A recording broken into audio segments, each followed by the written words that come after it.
of getting shut down. So just like it was last weekend, they kind of have been. So I don't know. I'll try to keep going as usual, but if it shuts down again, I guess we'll call it a Sunday, which kind of bums me out. I did really want to hang out with you guys today. But anyway, so we were talking about herbs, so I guess I'll just kind of continue talking about that, and then we'll go into our bones. So I was left off where I left off was talking about red clover, which is this right here. And you can find the dried version of red clover. Looks just like this. Okay. So red clover is native to Europe and Asia, naturalized in North America and Australia. Red clover is widely cultivated for hay and as a nitrogen fixing crop. These flower heads are collected when newly opened in summer. So good to know. And it says medicinal actions and uses. Red clover is used to treat skin conditions, normally in combination with other purifying herbs such as burdock and yellow dock. It is also an expectorant and may be used for spasmodic coughs. Red clover's significant phytoestrogenic activity has led to increasing use of the herb to relieve menopausal symptoms. In most cases, it will be preferable to use extracts of red clover flowers rather than the isoflavones on their own. But, I dig it. So, hey, Susie, yes, I'm back. Like I said, if this chat doesn't work out, I guess we'll call it a Sunday. But yeah, it seems like the internet in this area has just kind of been getting shut down. So it's like very difficult to do any sort of social media, keeping, on top of our shops and things like that. It's just like being shut down, like hardcore. And then also there's a shadow ban going on for us in Etsy. So it's like we're getting shadow banned on Instagram, getting shadow banned on YouTube. We got shadow banned on Etsy. Um, so my website's still doing well because it's harder to shadow ban my website because it's my platform. And so yeah, so it's just been interesting, but very frustrating, especially when I love hanging out with you guys and I love sharing information. But oh well, it is what it is, as they say. Yeah, no worries, chica. Okay, so let's see. Damiana. Let's look at Damiana. Do. Damiana. I know I saw you. All right, page 148. Let's take a looky.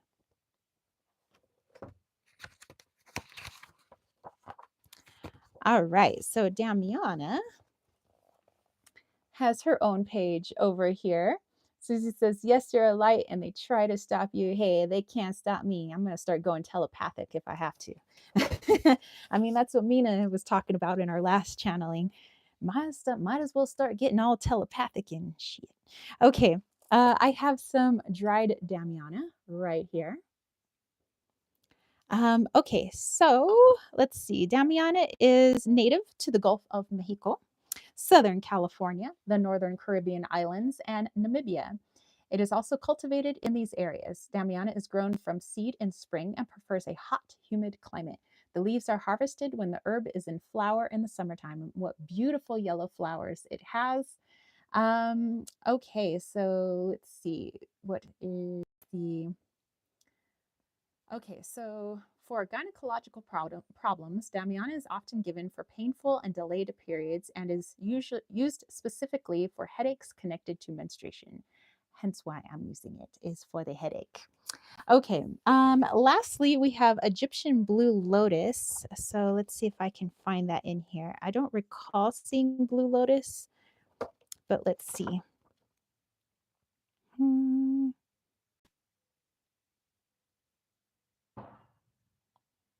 Okay, maybe it's under Egyptian blue lotus. Egyptian.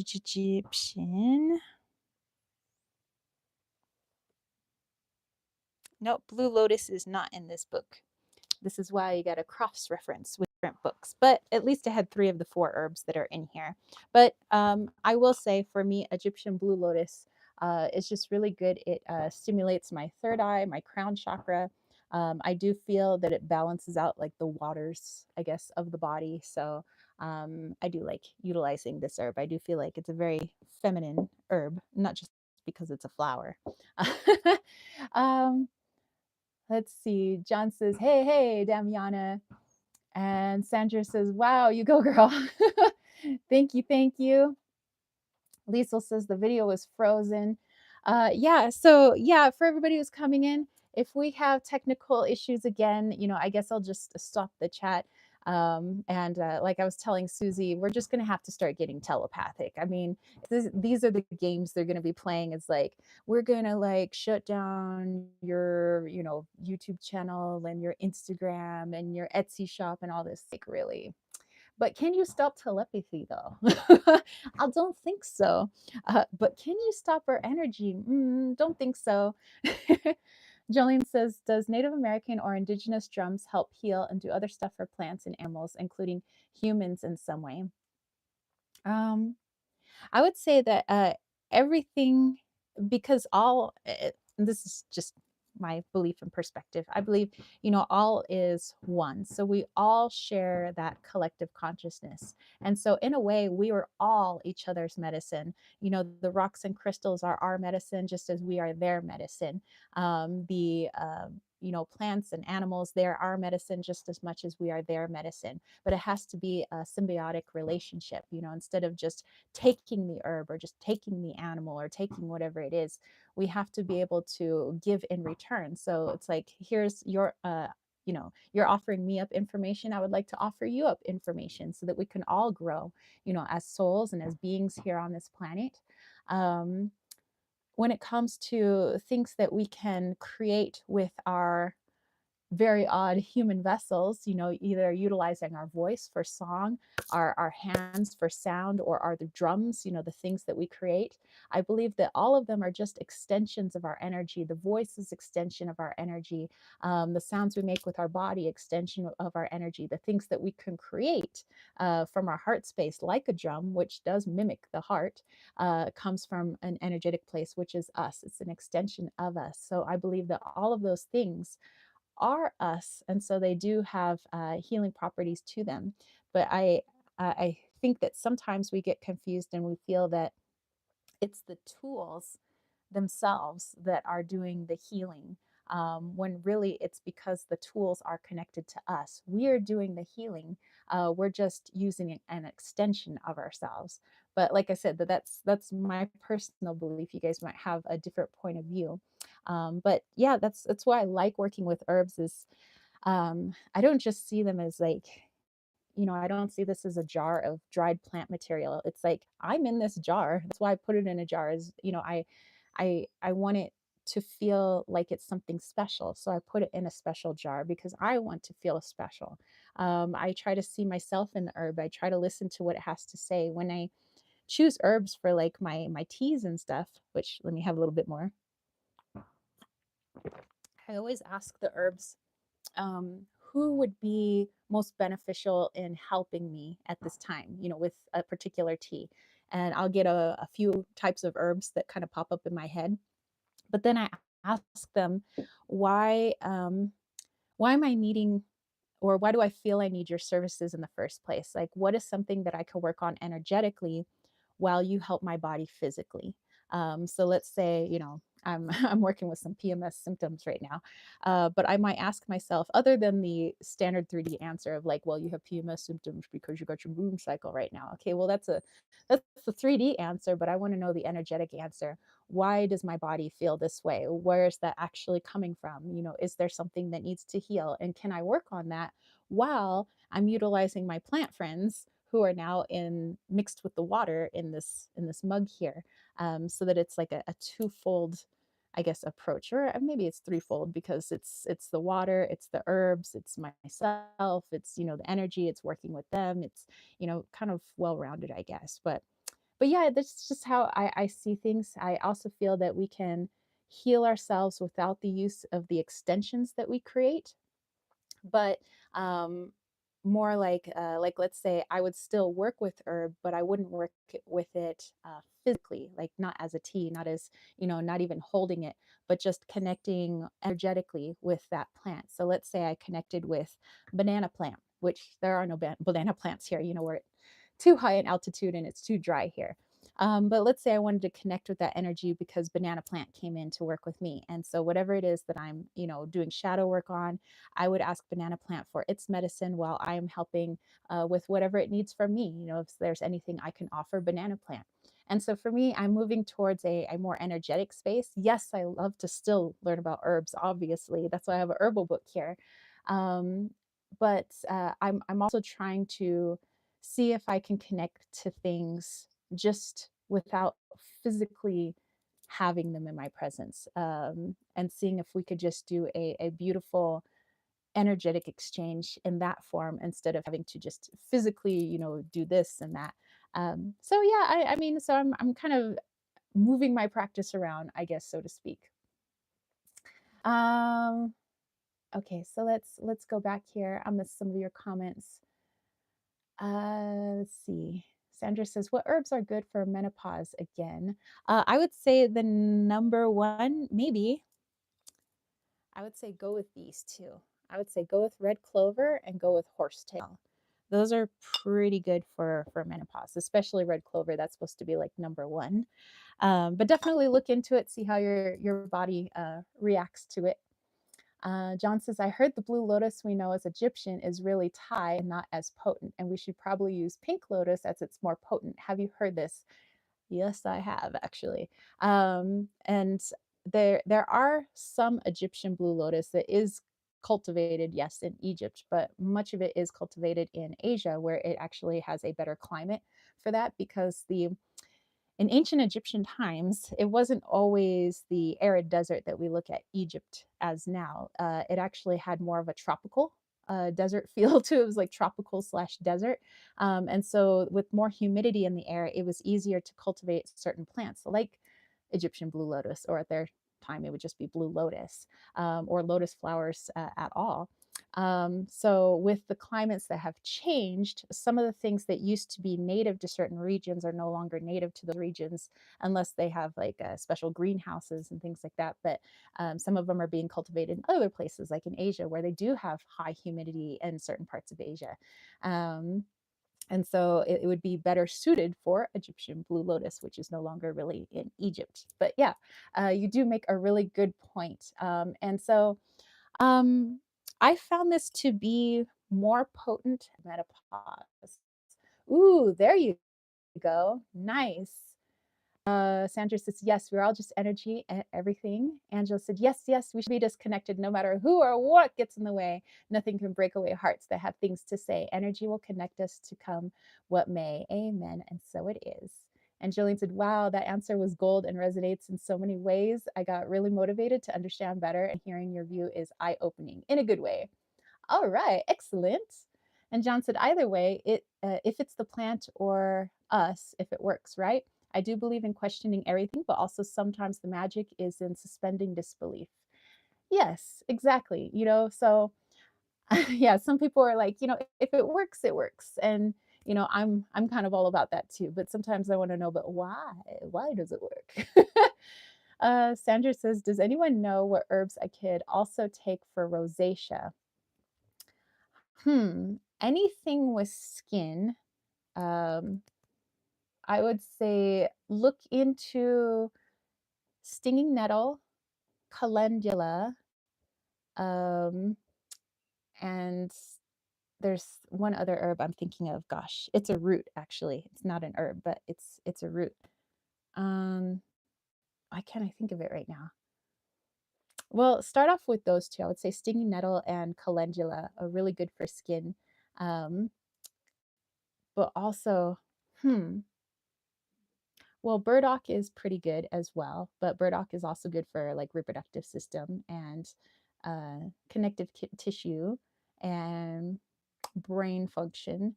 Um, but I'm like my brain is drawing a blank. I think we did a channeling on memory. But yeah, there's one where it's a root that's actually very very good for skin, and it's what I have in my healing salves that I sell. Jolene says, totally feels like I want to do more in that way, both in how to express yourself for the world and for yourself for sure. That balance is hard to find sometimes. I agree. I agree. And Sandra says, I'm trying to keep my rosacea under control by using all gentle, mild creams and no soaps. But I would also like to try more natural, gentle alternatives. I would say also look into shea butter and cocoa butter. I know they're kind of heavy, but not to put it heavily on your skin, but just a little bit, just rubbing it in your fingers and just see how your skin reacts to that. If you've already tried that, I don't know. All right, Lisa's going to be back. Angela says it turned more desert also, I think, because the cities fell to ruin and no one was caring for the land as much. Yeah, I mean, they had figured out how to, divert, water from the Nile and everything like that. So, yeah, kind of fell into disrepair over there in Egypt. And just as sometimes the reason magic works, well, it's magic. Some of the fun of magic is that sense of fun and wonder.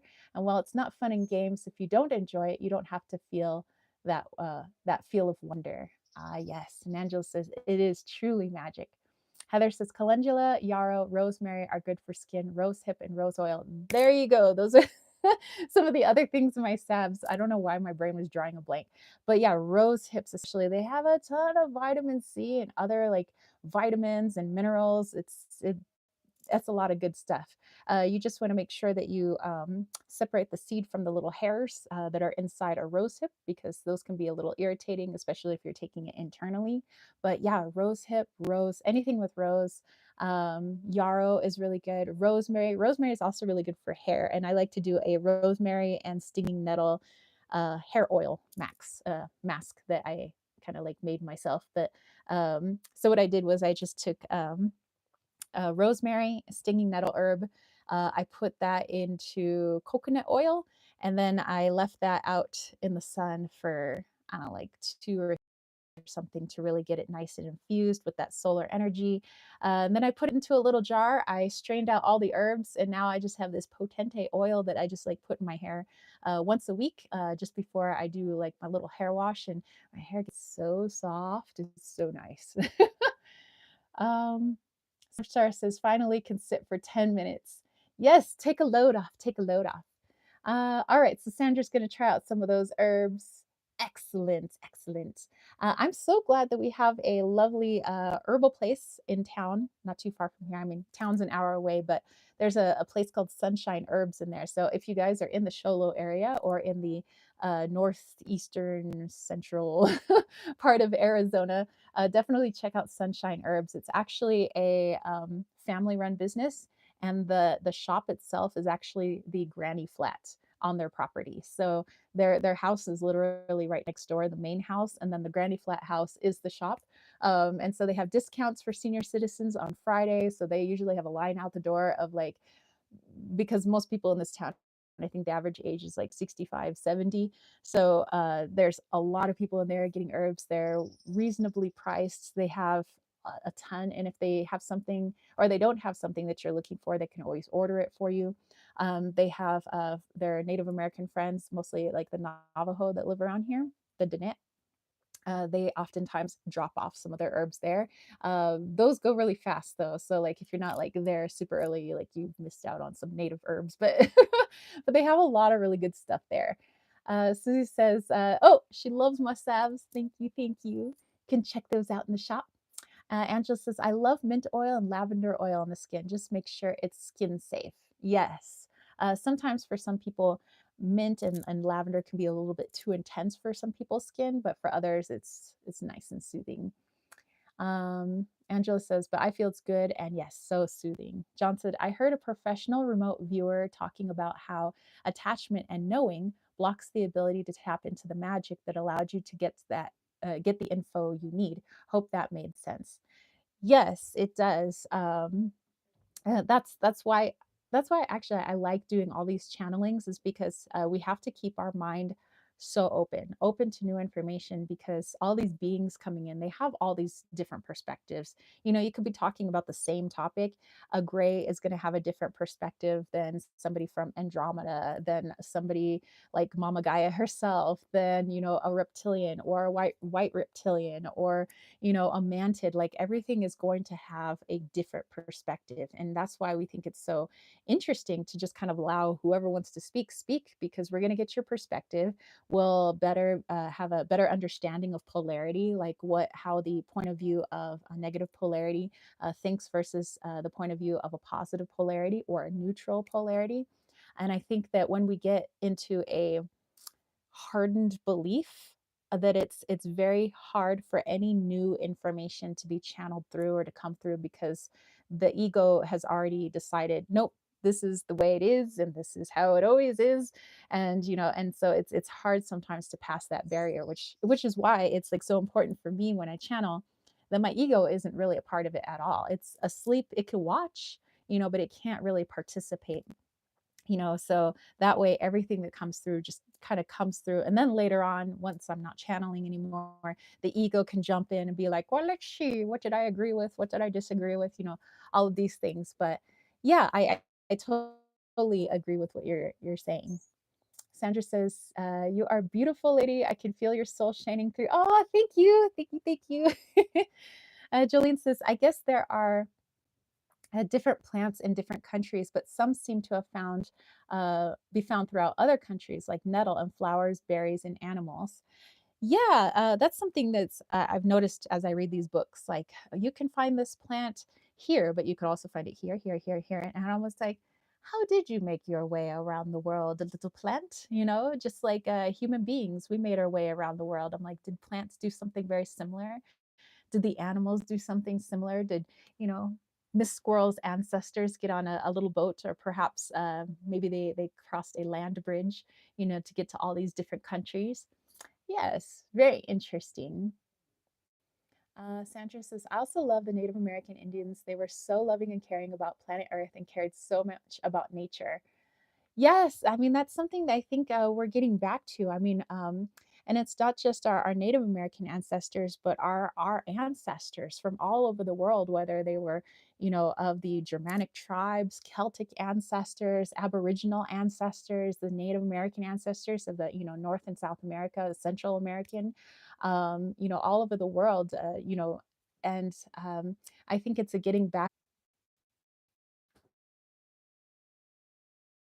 Okay, I guess we're back. I guess it froze there for a moment. John says, I believe the great filter that I, James, and I are on a mission to remove the ego. We have no hate. That's what we're working on. Angela says, I love nettle flowers. I see them growing all the time, but I don't touch them. Don't want to sting me, but I could tell how lovely they are. Oh, I've been stung by stinging nettles so much when I was growing up. There was nettle all over our backyard. Silver Star says, seeds can fly in the air. It makes sense. Dandelions are a good example. And actually, oh, I forgot to bring them in here. You know what? Maybe I'll go grab them real quick. But I want to show you my new little babies. And for you that are my planty friends, I know you're going to understand. It's just the sunny area is in my bathtub, so that's where my plants are at the moment. Of course, we move them when we shower, but okay. Take a look at these babies. This is my sweet corn that was, I planted those seeds on June 28th. And look how big they are. Every day they're a little bit bigger.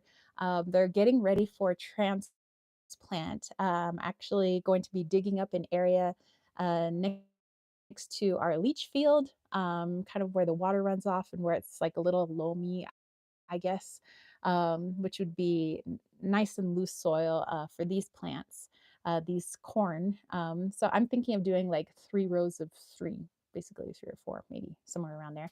And then James was thinking of maybe diverting our creek water so that it's going in 2 places, not only down this hill, but we'll see if we can get it going down that hill so it can naturally water these bits of corn. But what I learned about corn, and the reason I went to get them, Heather reminded me, is that corn do not utilize pollinators for their cross pollination. So not they don't use bees or butterflies, but they use the air itself. And it's pretty windy up here, so they're in luck. So that way their seeds get spread pretty easily.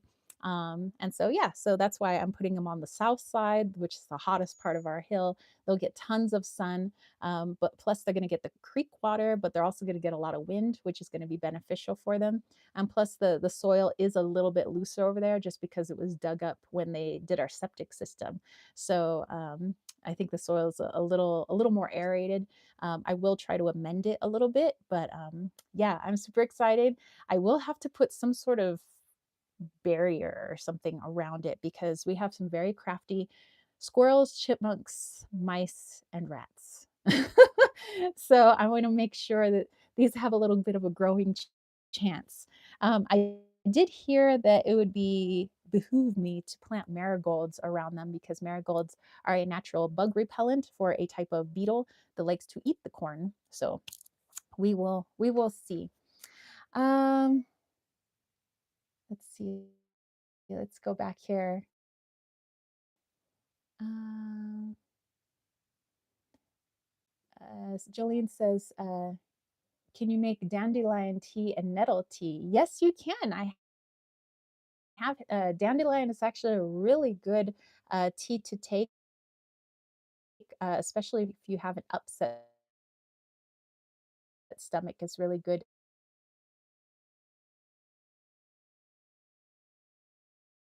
stomach lining, and so